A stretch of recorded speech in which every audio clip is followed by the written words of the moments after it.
Hi all. ಇವತ್ತಿನ ದಿನ ಹಿಂಗಿರುತ್ತಂತ ಅಂದ್ಕೊಂಡಿರಲಿಲ್ಲ ನಾನು. ಈರುಳ್ಳಿನ ಹಾಕ್ಬಿಟ್ಟು ಒಗ್ಗರಣೆ ಮಾಡೋದು ತೋರಿಸಿದ್ಬಿಟ್ಟು ಡೈರೆಕ್ಟಾಗಿ ಟೊಮೊಟೊ ಹಾಕಿ ಒಗ್ಗರಣೆ ಮಾಡೋದು ತೋರಿಸಿದ್ದೀನಿ.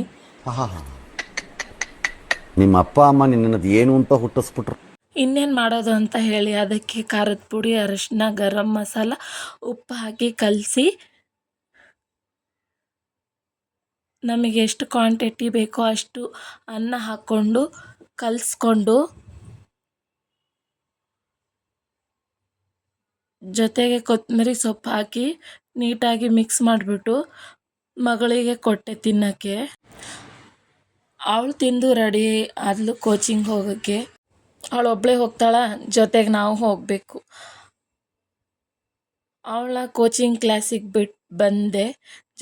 ಬರೋ ದಾರಿಲಿ ಎಳ್ನೀರು ಇತ್ತಂತ ನನಗೆ ಎಳ್ನೀರು ಕುಡಿಬೇಕು ಅನ್ನಿಸ್ತು. ಹಂಗೆ ಎಳ್ನೀರು ಕುಡಿದು ಮನೆಗೆ ಬಂದೆ. ಮನೇಲಿ ಒಂದೆರಡು ಪಾತ್ರೆ ಇತ್ತು, ಪಾತ್ರೆ ತೊಳೆದು ಇಲ್ಲಿಂದನೇ ನಿಜವಾದ ಕೆಲಸ ಸ್ಟಾರ್ಟ್ ಆಗಿರೋದು. ನನ್ನ ಮಗಂದೆಲ್ಲ ಟ್ರಂಕ್ ಕ್ಲೀನ್ ಮಾಡ್ಕೊಳ್ಳೋಣ ಅಂತ ಆಲೋಚನೆ ಮಾಡ್ಕೊಂಡಿದ್ದೆ. ಹಾಗಾಗಿ ಎಲ್ಲ ಟ್ರಂಕ್ ಕ್ಲೀನ್ ಮಾಡ್ಕೊಳ್ಳೋಣ ಅಂತ ಹೇಳಿ ಟ್ರಂಕ್ ಎಲ್ಲ ತೆಗೆದು ಆಚೆ ಇಡ್ತಾಯಿದ್ದೆ ಸಾಮಾನೆಲ್ಲ. ಬುಕ್ಕೆಲ್ಲ ಒಂದು ಕಡೆಗಿಟ್ಟು ನೀಟಾಗಿ ಜೋಡಿಸ್ಕೊಂಡು, ಬೆಡ್ಶೀಟು ಹೊಚ್ಕೊಳ್ಳೋ ಬೆಡ್ಶೀಟ್ ಒಂದು ಕಡೆ ಇಟ್ಕೊಂಡು, ಬೆಡ್ ಮೇಲೆ ಹಾಸೋ ಬೆಡ್ಶೀಟು 4 ಇತ್ತು. ಆ 4 ಒಂದೊಂದೇ ಆಗಿ ಜೋಡಿಸ್ಕೊಂಡೆ. ನಂತರ 4 ಪಿಲ್ಲೋ ಕವರ್ ಇತ್ತು, ಪಿಲ್ಲೋ ಕವರ್ನು ಹಾಗೆ ಜೋಡಿಸ್ಕೊಂಡೆ. ಜೊತೆಗೆ ಟೈ ಕೊಟ್ಟ ಅಮ್ಮ ಟೈನು ಅದರಲ್ಲೇ ಹಾಕು ಅಂತ ಹೇಳಿ ಟೈ, ಟಾರ್ಚು, ಆಮೇಲೆ ಒಂದು ಬಾಕ್ಸಲ್ಲಿ ಆಯಿಲು, ಸೋಪು, ಶಾಂಪು ಅದರಲ್ಲೇ ಹಾಕು ಅಂತ ಹೇಳಿಬಿಟ್ಟು ಎಲ್ಲ ತಂದು ಕೊಟ್ಟ. ಅದರಲ್ಲೇ ಹಾಕಿ ನೀರಿನ ಬಾಟ್ಲು ಅದರಲ್ಲೇ ಹಾಕಿಬಿಟ್ಟು ಆ ಬಾಕ್ಸ್ನು ಅದರ ಟ್ರಂಕಲ್ಲೇ ಸೇರಿಸ್ಬಿಟ್ಟು ನೀಟಾಗಿ ಇಟ್ಕೊಂಡೆ.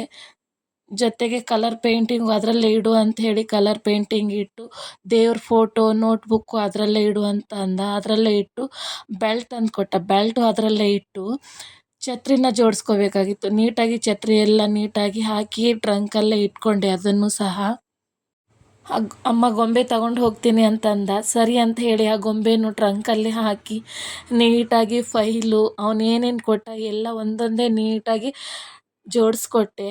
ಜೊತೆಗೆ ಪೌಚು, ಜಾಮೆಂಟ್ರಿ ಬೇಕು ಅಂತಂದ. ಅದರಲ್ಲೇ ಹಾಕ್ಬಿಟ್ಟು ಪೌಚು, ಜಾಮೆಂಟ್ರಿ, ಮ್ಯಾಟು, ಯೋಗ ಮ್ಯಾಟು ಅದರಲ್ಲೇ ಹಾಕಿ ನೀಟಾಗಿ ಜೋಡಿಸ್ಕೊಟ್ಟೆ. ಆಮೇಲೆ ಅಮ್ಮ ಬಟ್ಟೆ ಜೋಡಿಸ್ಕೊಡು ಅಂತಂದ. ಸೂಟ್ ಕೇಸಲ್ಲಿ ಒಂದೊಂದೇ pant, T shirt, innerwear, sweater, jerkin, towel ಎಲ್ಲ ಒಂದೊಂದೇ ನೀಟಾಗಿ ಜೋಡಿಸಿ ಫೋಲ್ಡ್ ಮಾಡಿ ಹಾಕಿ ಬ್ಯಾಗ್ನ ನೀಟಾಗಿ ತೆಗೆದು ಇಟ್ಟೆ. ಟ್ರಂಕು ಮತ್ತು ಬ್ಯಾಗು ಎರಡೂ ಸೇರಿ ಒಂದು ಕಡೆಗೆ ಇಟ್ಕೊಂಡೆ. ಇಷ್ಟು ಮಾಡೋಷ್ಟರಲ್ಲಿ ನನಗಂತೂ ಸುಸ್ತಾಗೋಯ್ತು.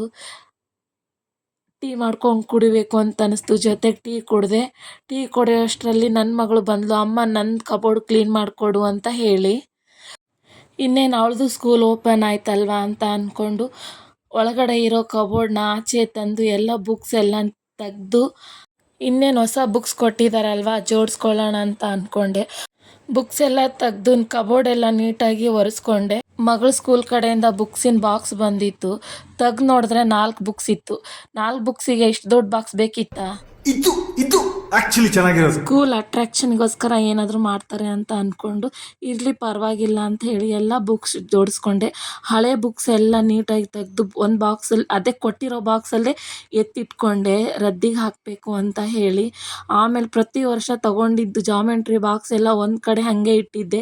ಅದನ್ನೆಲ್ಲ ತೆಗೆದು ಒಳಗಡೆ ಇಟ್ಟು ವೇಸ್ಟ್ ಎಲ್ಲ ತೆಗೆದು ಬಾಕ್ಸಲ್ಲೆಲ್ಲ ಇಟ್ಟು ಇವತ್ತಿನ ದಿನ ಬರೀ ಕ್ಲೀನಿಂಗಲ್ಲೇ ಆಯಿತು ಅಂತ ಆಲೋಚನೆ ಮಾಡಿಕೊಂಡು ತೆಗ್ದಿರೋ ಕಬೋರ್ಡ್ನ ಎಲ್ಲಿತ್ತೋ ಅಲ್ಲಿ ಅದೇ ಜಾಗಕ್ಕೆ ಇಡಬೇಕು ಅಂತ ಹೇಳಿ ಹೋಗ್ಬಿಟ್ಟು ಅದೇ ಜಾಗಕ್ಕೆ ಇಟ್ಬಿಟ್ಟು ಬಂದೆ. ನನ್ನ ಮಗಳಿಗೆ ಹೇಳಿದೆ, ನಿನ್ನ ಕಬೋರ್ಡು ಕ್ಲೀನ್ ಆಯಿತು ಅಂತ ಹೇಳಿ ಇಟ್ಬಿಟ್ಟು ಬಂದೆ. ಆ ಕೆಲಸ ಆಯಿತು ಅನ್ನೋಷ್ಟರಲ್ಲಿ ಹೊರಗಡೆ ಬಂದು ನೋಡಿದ್ರೆ ಕಸ ಇತ್ತು.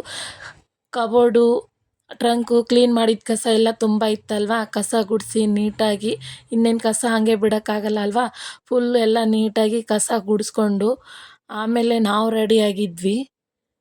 ಹಿಂಗಿದ್ದಿದ್ದು ನಾನು ಹಿಂಗೆ ರೆಡಿಯಾಗಿ ನಾವು ಹೊರಟಿರೋದು ನನ್ನ ಮಗನ ಬಟ್ಟೆ ಐರನ್ನಿಗೆ ಕೊಟ್ಟಿದ್ದೆ. ಐರನ್ ಆಗಿರೋ ಬಟ್ಟೆ ಎಲ್ಲ ಇಸ್ಕೊಂಡು ಆಮೇಲೆ ನನ್ನ ಸೀರೆ ವಾಶ್ ಮಾಡಬೇಕಾಗಿತ್ತು. 5 ಸೀರೆ ವಾಷಿಂಗಿಗೆ ಕೊಟ್ಟು ಆಮೇಲೆ ನನ್ನ ಮಗಂಗೆ ಬಟ್ಟೆ ತೊಗೋಬೇಕಾಗಿತ್ತು. ನನ್ನ ಮಗಂಗೆ ಒಂದು ಜೊತೆ ನೈಟ್ ಡ್ರೆಸ್ ಬೇಕಾಗಿತ್ತು. ಅವ್ನಿಗೊಂದು ಜೊತೆ ನೈಟ್ ಡ್ರೆಸ್ ತೊಗೊಂಡು ಶಾಪಲ್ಲಿರೋರ ಮಗ ತುಂಬ ಅಳ್ತಾ ಇದ್ದ. ಅವ್ನಿಗೆ ನಾವು ರೇಗಿಸ್ಕೊಂಡು ಬಟ್ಟೆಗೆ ಅಮೌಂಟ್ ಪೇ ಮಾಡಿಬಿಟ್ಟು ಬಟ್ಟೆ ಪ್ಯಾಕ್ ಮಾಡಿಸ್ಕೊಂಡು ನಾವು ಹೊರಟಿರೋದೆ ಊಟ ಮಾಡೋಕ್ಕೆ. ಇನ್ನೇನು ಮಗ ಹೊರಟೋಗ್ತಾನಂತ ನಾಳೆ ಅವ್ರು ಏನೇನು ಕೇಳಿದ್ರು ಅದನ್ನೆಲ್ಲ ತಗೊಂಡು ಅವರಿಗೆ ಊಟ ಮಾಡಿಸಿ ಇನ್ನು ಬರೋದೇ ನನ್ನ ಮಗ ದಸರಾ ಹಾಲಿಡೇಗೆ. ನೀಟಾಗಿ ಊಟ ಮಾಡ್ಕೊಂಡು ಹೊಟ್ಟೆ ತುಂಬ ಇಬ್ಬರು ಊಟ ಮಾಡಿಕೊಂಡು ಹೊರಟಿರೋದೆ ಮನೆ ಕಡೆಗೆ. ಅದು ಏನು ಮಾತಾಡ್ತಾ ಇದ್ದಾರಂತ ಅವರಿಗೆ ಗೊತ್ತು.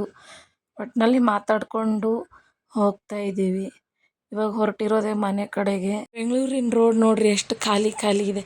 ಇದೇ ಥರ ಪ್ರತಿದಿನ ಇಷ್ಟೇ ಖಾಲಿಯಾಗಿದ್ರೆ ಎಷ್ಟು ಚೆನ್ನಾಗಿರುತ್ತಲ್ವ ಬೆಂಗಳೂರಿನ ರೋಡು. ಟ್ರಾಫಿಕ್ ಅನ್ನೋದೇ ಇರಬಾರ್ದು ಅಂತ ಅನ್ಸತ್ತಲ್ವಾ. ಭ್ರಮೆ. ವಿಡಿಯೋ ಇಷ್ಟ ಆದರೆ ಸಬ್ಸ್ಕ್ರೈಬ್ ಮಾಡಿ.